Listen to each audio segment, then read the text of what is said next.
کہ آپ جانتے ہیں کہ پچھلی تاریخ پر بھی ہمیں کراس کرنے کا موقع نہیں دیا گیا اور سینئر کاؤنسل سردار لطیف کھوسہ کی عدم موجودگی میں یہ کراس ہوتے رہے۔ حالانکہ ان کو بتایا بھی گیا تھا کہ وہ اس وقت الیکشن کے کاغذات جمع کرانے کے لیے لاہور گئے ہیں، مگر کورٹ نے اس کو ویٹ نہیں کیا۔ اب آپ جانتے ہیں کہ کل جو ہے خان صاحب کی سپریم کورٹ نے کس انداز میں بیل جو ہے وہ لی، اور یہ صاف آبزرویشن دی گئی کہ اس میں جو جرم اگر بنتا بھی ہے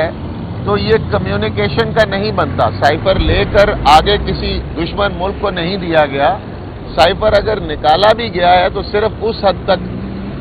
کرائم اگر کوئی آپ کہہ بھی رہے ہو تو صرف اس حد تک آپ کا کیس ہے کہ جی یہ سائفر نکالا کیوں گیا، تو یہ اس کی سزا 2 سال ہے، جو کہ کچھ بھی نہیں ہے۔ مطلب اس میں بیل تو آپ کو ایز آف رائٹ ملتی ہے۔ تو یہ اس کیس کو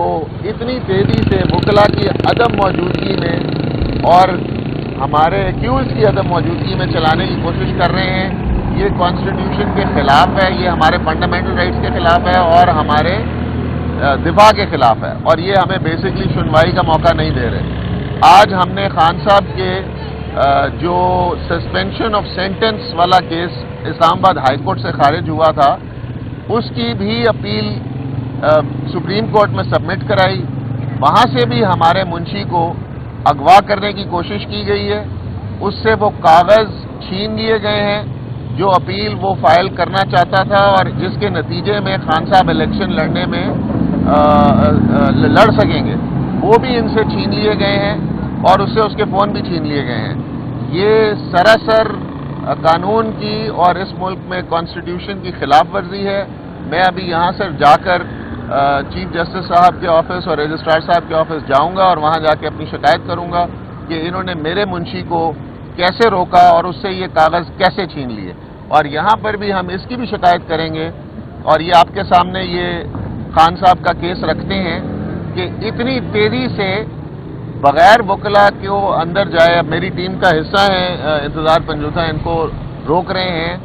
یہ کس قسم کا ٹرائل ہے جو کہ وکیلوں کی غیر موجودگی میں اور ملزمان کی غیر موجودگی میں شہادتیں جس میں ریکارڈ ہو رہی ہوں، اس کی کیا حیثیت رہے گی؟ کیا یہ ہمایوں دلاور 2 کا پارٹ ادا کیا جا رہا ہے؟ Thank you.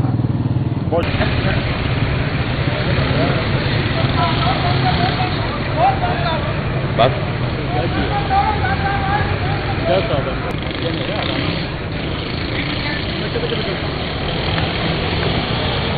یہ نہیں ہو پیچھے یہ آیا ان کو بھی نہیں ہوتا پورا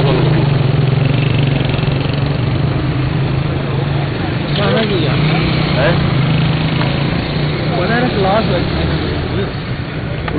بتا تھا ان کو بھی نہیں، ہاں ان کے ساتھ